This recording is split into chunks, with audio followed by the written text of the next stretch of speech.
I am sick and tired of this little green piece of shit being the reason I lose every other game of League of Legends. You queue up for a game, 3 minutes pass, you and the enemy laner are just chilling, having a good old time, killing some minions, then all of a sudden... First blood. You pan your camera just to see your jungler, lying there in the river, dead. Another Scuttle Crab fight lost, another game lost. Which is why Scuttle Crab is more important than Baron, right? I mean, I think it is. Screw it. Let's just ask C9 Blabber, the best jungler in all of North America, what he thinks. Good evening, Mr. Blabber. Recently, there has been a lot of discussion within the community on the importance of the first Scuttle Crab versus the Baron Nashor. Would you mind sharing your thoughts on this debate? Mr. Blabber? Well, unfortunately, it seems like he's too busy at the moment to answer our question, and wait a minute. Is he going for that crab? Nah, no way. Going for that crab is like charging into your certain death. He would never do... Zoned out. He's gonna try, get stunned, take a bunch of damage. Flashes to smite a Scuttle Crab. But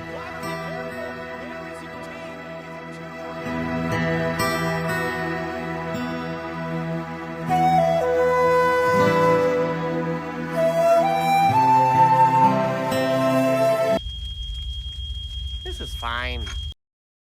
I mean, you see my point, right? If the best team in all of North America lost a professional game at an international tournament because of an early Scuttle Crab fight, then I'd take the guess that it's happened to you before as well. And if it hasn't, then just wait, man, because your time will come, trust me. I was so traumatized by this happening over and over again to me that I decided to watch a bunch of high-low replays and figure out how to stop it as someone who doesn't play jungle. And eventually, I did figure it out. In fact, it turns out that it's actually possible to stop your team from losing the game at Scuttle Crab most of the time. And you do it by using the correct lane opening. In chess, the opening is what is known as the first few moves of the game, and it usually consists of moves that have been planned out in advance. Well, a lane opening in League is the exact same thing, but regarding how you manage the first few waves instead of how you move your pieces. So what does this have to do with early Scuttle Crab fights? Everything. If you identify at the start of the game that there's going to be a fight over one of the Scuttle Crabs, then you can use a certain lane opening to pretty much guarantee that your team wins that Scuttle Crab. I'm about to teach you what that opening is, how to execute it, and how to identify if there will be a Scuttle fight or not. Bear in mind, this is only one of the many different lane openings you can make use of in League. I actually tried to make a video that explained all of them, but I just couldn't make it work. So if you want to see some more videos on this whole concept, drop a comment and a like so I'll know that people want to see it. So let's start with the basics.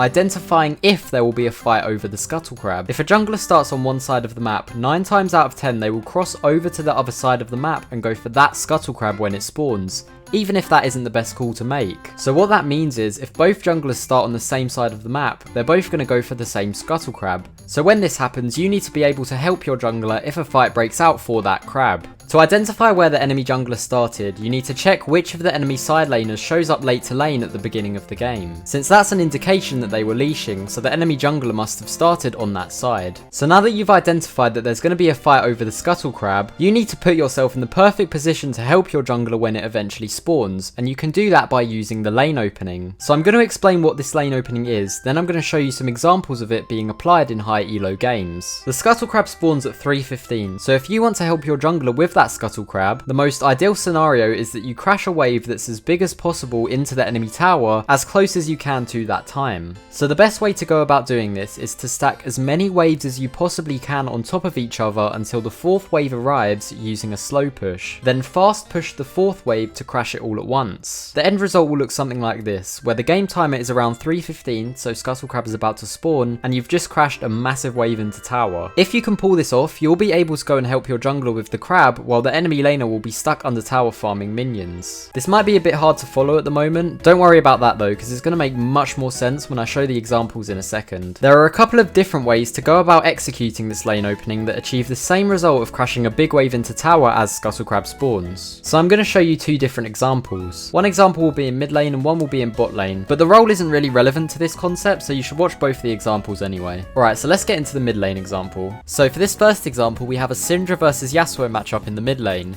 This is in Grandmaster Elo, I believe. We're going to talk about her thought process in relation to the Scuttle Crab. So if you quickly look at the map, you'll notice 2 things. Firstly, her jungler, the Udyr, started bot side. And secondly, the enemy bot lane hasn't shown up to lane yet, or they do now, but that means they were leashing and that's why they were late. which means the enemy Kha'Zix started bot side as well. So what that means is both Udyr and Kha'Zix are going to go for the top side Scuttle Crab. So Syndra's goal in this lane is to get a massive wave and crash it into tower at 315 when Scuttle spawns. So the first thing she does in order to achieve that is she stacks the first 2 waves and crashes them together. She does this because it gives her freedom to do whatever she wants with the 3rd and 4th wave once they get to lane. The only other thing she could do in this position is continue stacking the 2nd wave with the 3rd wave and then crash all 3 of them at once. The problem is if she does that, then she'll only be able to crash the 4th wave by itself when Scuttle Crab spawns. And obviously only crashing 1 wave isn't ideal because the Yasuo will be able to follow on the roam quickly.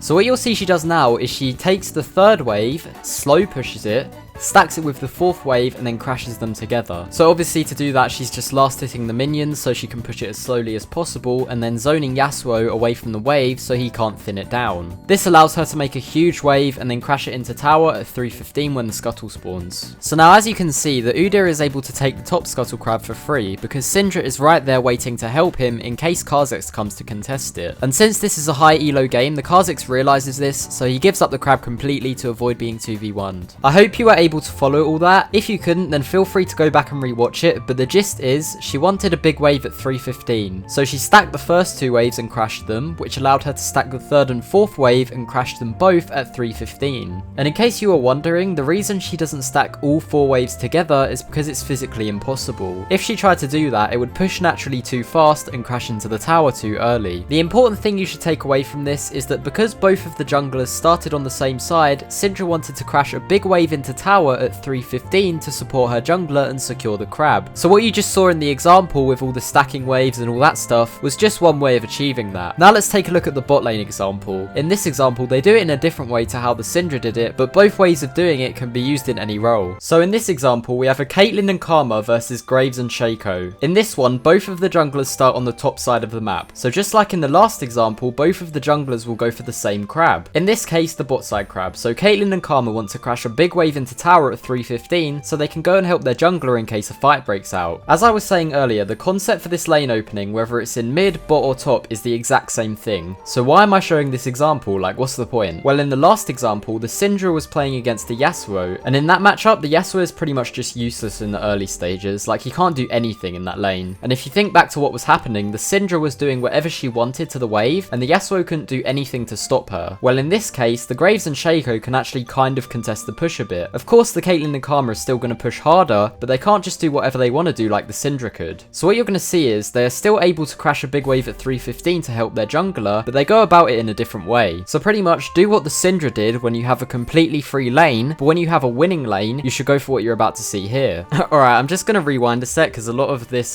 clip passed while I was explaining that, but now it's time to actually explain what's going on here. Now, just like the Syndra, you can see in this example they're trying to slow push the wave. However, they aren't trying to crash it. The reason they aren't crashing it is because if they did, the wave would bounce back into them and then Graves and Shaco would be able to help their jungler with the crab instead of the Caitlyn and Karma. The wave actually started bouncing back into the Syndra in the first example as well after she crashed the second wave, but because she had control of the lane, she could stop it from bouncing back and keep her push up. So basically, because Caitlyn and Karma can't stop a bounce back after they crash it, the first wave they crash has to be the one at 315, or at least as close to 315 as possible if they want to help with the scuttle. So what they're doing is just casually slow pushing, trying to keep their wave slightly bigger than the enemies, then they can crash it when they need to go and help Fiddle. And as you can see, it's 305, Fiddle is about to go to crab, so Caitlyn and Karma can just fast push the wave and the crab is secured. So that's it for the examples. As a quick summary to the one that just happened, the Caitlyn and Karma had to crash a wave into tower for the first time at 315. So they slow pushed for as long as possible until they were in a position to do that. They couldn't crash it any earlier because that would give the Graves and Shaco a chance to fight back for the push. I just want to reiterate that you might need to watch those examples a couple of times to get what I was trying to say, since it can be quite a difficult concept. I also found out while making this video that it's quite a hard concept to explain as well, but nonetheless, I hope I could help you to understand it just a little bit. If you found this video helpful or enjoyable, then I'd really appreciate it if you left a like and comment, since it helps me out a lot and it makes me quite happy. Oh, and also, if we have any high elo players watching right now that are interested in being a coach on my Discord server, then my DMs on Discord and Twitter are wide open. So feel free to hit me up and join me as I create my League of Legends empire. Naturally, the offer to enter my DMs is also available to any hot women that are watching this right now, just saying. Anyway, thanks for taking the time to watch my video. In a bit.